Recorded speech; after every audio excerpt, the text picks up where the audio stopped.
In fact, amụrụ m etu m ga-esi wee bido mana geenụ m ntị ka unu nụ ife bụ nsogbu m ka unu gwa m ife ọdụ unu ka ọmụ mee. Anụlụ m this girl mgbe nnụlụ ya o burokwa ibu o. Ọ sị m nne ọbata mụọ nwa nke izizi bido donyebe weight nke ịbụọ nke ịtọ nke ịnọ. Ọ sị m nne ka a na-akọla anyị ihe a kịta na afọ nwunye emela ọsọ o.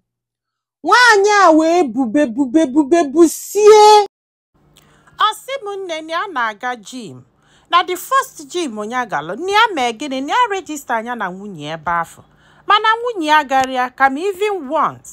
O mesikwa anya eje regista anya na another one nke ọ sị na ọnya nwake like na only once ka ọ gara ebe afọ ọ garazi ọzọ. Ọ sị m nne na si ife nwunye na-alụ bụ ebe ọbụla a sị na enwe silimin ọgwụ tii or whatever na ọ ga-egie.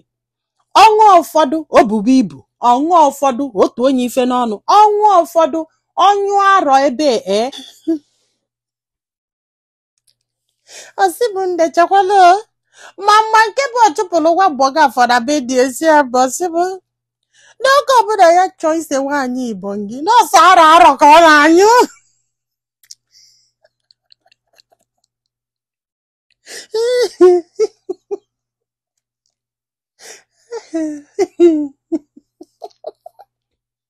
Ọ sị m nne ya tinye enyi ukwu elu ka eze Igbo gị ya na-anụ tututututu.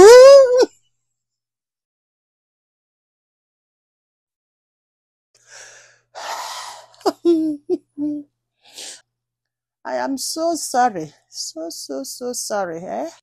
Na ọ bụrụkwa na ọ na-anyụla onwe ya arọ na-aga o. No, ogwe kafa si wee chise Igbo gị. I am so sorry. Now for how disgusting the smell do no meli ebele. Okwa meli ebele.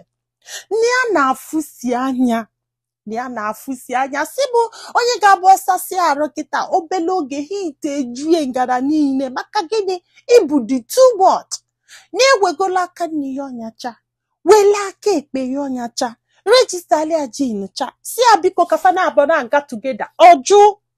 Ọ sị bụ na ya mara ife ọ na-aṅụ gelisi n'osilimin. And in all those things is well cause arọ ọ na-anyụ every time. Ugo obodo mmadụ a na-etu arọ.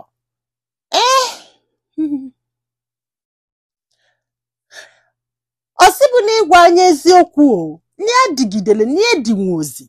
Nya wee pụọ. Wee chọba ndị side chicken. Na kịta na ya do happy with them. Nya na-amịgharị with them. Mana mmadụ ka abụ sometimes ọ na-ewutie ma a na-ene nwaanyị anya maka na ọ bụrụ etu ka ọ dụnya wee nụbịa mana ọ chọrọ inyela onwe ya aka. Ọ chọrọ inyela onwe ya aka and na ya da support ụmụ ihe niile ọ na-agụsị na osilimin ihe a na some of them na cause ya another thing. Na onwe nke ọ ga-abụ ọṅụsị ọgasị anya ife na-arụ nwe nke ọ ga mfat n'ike gwụlịa ihe anya na-akọrọ anyị kịta na ọ marakwa na ya bịa chọrọ ka ọ malụ maka ọ bụ ịghọtago mana ọ na-ewutie na ọ dịrọ happy maka na ya na-agbaziri ọsọ Igbo gị maka ihe ya na-afụ ma ya lụọ na ọ dịrọ ya izi at all. Kedu ka ya si eme kedu ka ya si eme maka na mmadụ ka ya bụ sometimes ya na-eni ya anya ya na-asị yọta na ndị ụtọ na ọ na-emekwu ya na-spend more ịgbagolo ife side chicken will cost you. Na nwaanyị achọrọ inyere onwe ya ka na ọ dị too lazy when it comes to inete onwe ya anya. O mezikwa onye ọ na-adụ deti na-ebelivuru na onwe ka ọ ga-esi sagide arụ sapụsịa inyi niile dị ya na arụ dị ụtọ na believe na si na aka ya ma na-elusi ya bụ mmadụ na-adụ clean. In fact, na ihe ọ na-aṅụ sef na-atụ ụjọ na ofu mbọsị kịta nwaanyị anaba m ebinine na ọ bụrụ na ịma ife ya ga-agwụ ya ma ife ọ ga-eyuzu ọ ga-eji wee gbadaa gị denye na comment section na bụrụ na nwunye esechesie kịta na o nwere ife ya na ndị side chicken na-eme na o nwere maka na ndị woman bụ ezigbo mmadụ regardless na o busiri ibu niile especially na the other room wee ebe ya na-agbakalizi ọsọ. Ịgwa gị eziokwu ifu nwoke ọbụla na-eme exercise ọ ndị na like clean stuff like ọ ndị na-take care of themselves ọ ndị their lifestyle matter to them. Ọ bụrụ ndị ga-aba dọlụ duguludugulu iri step okwu igbogo okwu igbede okwu. Amụọkwana m ife ga-agwa this guy, to be honest. Amụrụ m ife ga-agwa ya, mana ị na-aṅụgheli ife ọ na-aṅụgheli will not help. I don't think na ọ na-work. Ọ work sigodu ka ị ṅụsịrị ya just nye 2 weeks. Go back to your size. Oh yes. Even all this lime a na-aṅụ o ma ginger o ma nkenwa enwe limits. Some people na-aṅụgidie jiri aka fa cause olu onwe fa another oya n'ime arụfa, because na fa mara the dosage fa kwesịrị ịṅụ. Be very careful with your system. Tagwolomo jebe adọ mma na ba adọ mma, asị gị gaa iri eju, asị gị gaa azụ eju, ịdọla ofu ebe. Mụọkwa m ihe m ga-agwa gị, mana ọ bụrụ di gị ka ị na-eme, onwe gị ka ị na-eme. She didn't even try. Like, or try me awọzalụ na ọwa ọkụrụ.